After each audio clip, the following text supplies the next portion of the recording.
Thank you.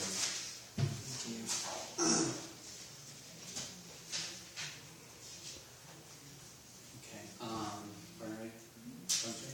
Okay, Judge. Okay, first I'd just like to defend my own case, and I'd like to move on to attack my opponents. In my contention one, they said that we stated that it would get rid of the abuse of our social services. First off, I would like to point out that we would say it would reduce, so therefore it would be making the system better because it would be reducing it. And also, the reason that there's the main abuse of this is because these illegal immigrant houses are having a U.S. citizen in their household, and if they didn't have a U.S. citizen, they wouldn't be able to get as many welfare services or social services funds into their household because it'd be easier for them to be detected and deported. And that's also why I'd like to attack their, contention one a little bit there. The children wouldn't be able to stay in America because then if you're found out, the children are still illegal immigrants, and then they'd be deported with their family, and there wouldn't be this issue of the children staying in America. Yes, illegal immigration would still happen some, but it would also make the whole system easier being able to deport people. Okay, and then with the whole birthright tourism, how we're not allowing people to come over here, the whole thing behind that is if we allow first a pregnant woman to travel, well, some of these people are from really far away. It's dangerous for those for pregnant women to travel. And then also, the reason we're not allowing them that is because if their child is born here, then of course they can abuse the system.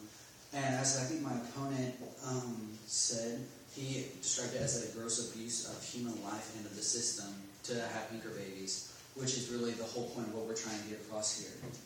And then also, my contention 3, the constitutional argument is flawed. Basically what this is it's just, at this point, there was no such thing as illegal immigration. It was mainly made for the slaves. So the men who wrote this document didn't know that this was going to happen later on. I mean, they lived in the 1800s. They had no idea of it. There was no immigration laws. And so basically, you have to amend as time goes on. That's the beautiful thing about our country and our Constitution is we can amend it.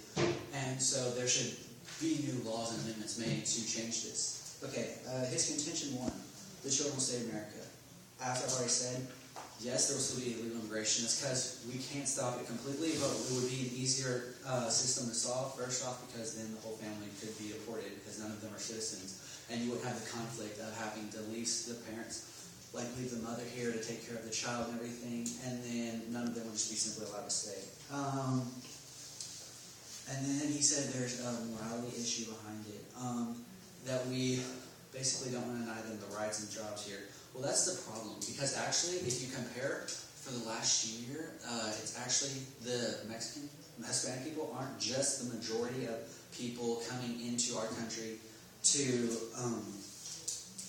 have anchor babies or illegal immigrants. Canadian and Mexico, they're almost exactly equal, and whereas Hispanic people can't fit into our society as well because they look different and everything. And some of them don't have as good of an education as we do, so they have to go into lower jobs, and they're not really taking away from the jobs we want. So they're in the unwanted jobs of Americans, really. That's not really affecting us. What it is the Canadians who blend into our society more, and they've had good education. They're actually not coming out of that bad of a country. Canada is actually a very stable and settled country, and those people actually end up being big CEOs of companies that actually other people that we have in our country are already qualified for, major managers, taking jobs away from us and affecting our economy as a whole. And he also said that if we took them out, it would create 2 social classes, like 2 separate social racist classes. I don't really understand where they're coming from in this argument.